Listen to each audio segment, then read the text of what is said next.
وسائل الإعلام الألمانية تبث منذ عدة أيام تقارير عن اللاجئ السوري الذي عثر على مبلغ مالي كبير وسلمه للشرطة. هو موجود في مدينة مندن وسنلتقي به حالا. Die deutschen Medien berichten über einen Flüchtling, der so viel Geld gefunden hat und an die Polizei abgegeben hat. Er wohnt in Minden und wir treffen ihn gleich. مهند موسى قادم من مدينة حمص في سوريا، عمره 25 سنة، جاء إلى ألمانيا في الأول من أكتوبر 2015 وانتقل إلى مدينة مندن في آخر شهر أكتوبر الأول 2015 وحصلت معه هذه القصة هنا. Mohamed Musa kommt aus Syrien. In Homs ist in Deutschland seit dem 1. Oktober 2015 und in Minden seit dem Ende Oktober. Und hier ist sein Schicksal geändert. Jetzt erzählt uns die Geschichte. أخذت قبول كورس هون بالفهس مندن، فقررت ضل هون. صرت بلش دور بمندن حتى لقيت بيت، بس البيت فاضي طبعا لازم له عفش. عفش جديد طبعا مكلف بالنسبة لي كشاب على الجوب سنتر، فصرت ادور على شيء سوفر شنكن او ما يكون سكند هاند مستعمل. كان ناقصنا بس خزانه، فصرت ادور مع لقيت شركه بتبيع عفش مستعمل، رحت لعندهم لقيت خزانه بسعر 35 يورو مناسبه لشخص واحد. اشتريتها وحملوا لي اياها، نقلوا لي على البيت. اجيت عم ركب رفوف، فلقيت اخر رف لمسته في دف معاكس مركب براغي. استغربت يعني المنظره، فطلعت فيه فكرت الرف مكسور بالاول، فطلعت فيه لقيت فيه ملف ازرق جواته او مضغوط يعني بشده، فحطيت ايدي من جهه وطلعته سحبته، فتحته لقيت 5 شباربوشه دفاتر توفير وظرفين فكرتهم فاضيات بالاول، فطلعت منهم من كل واحد في 50 قطعه 500 يورو. اول شيء فكرت فيه هو اهلي يعني واخواتي بالتحديد، يعني عم يدرسوا بسوريا، انهم ممكن يطلعوا بيصيروا معي وكملوا دراستهم.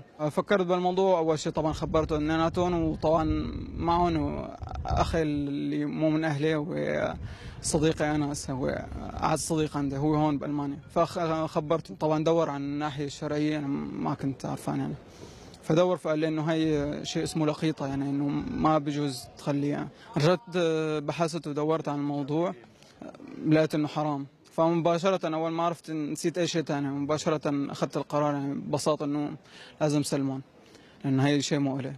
رحت بعدها على أول شيء على الأوسلندا بهودا، شوفتهم إياها، تفاجئوا يعني إنه 50,000 يورو غير دفاتر التوفير.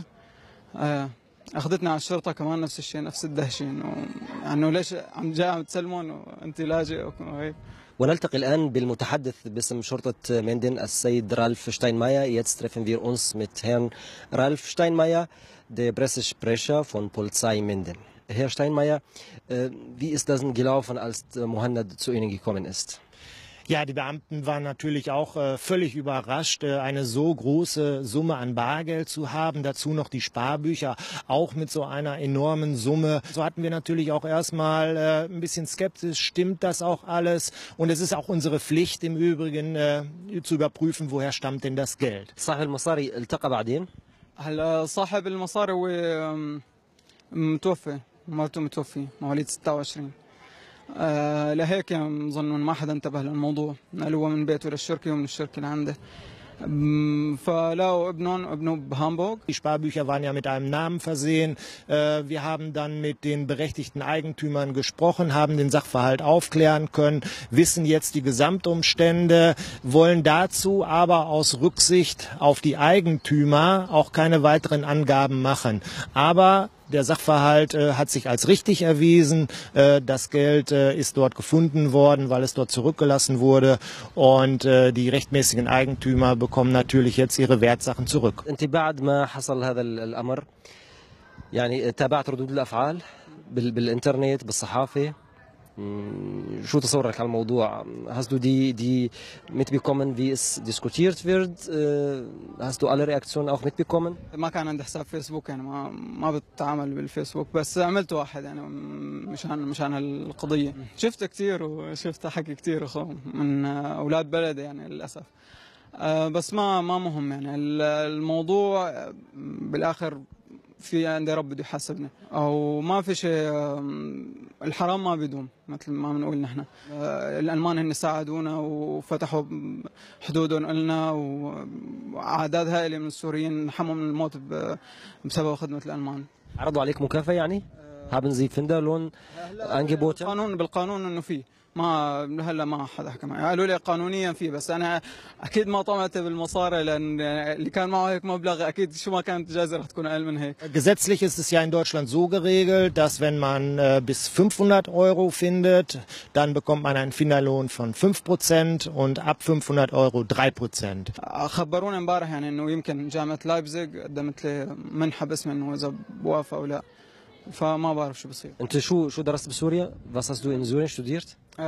درست باتشلر هندسه الكترونيات اتصالات، اخذته الحمد لله معدل عالي.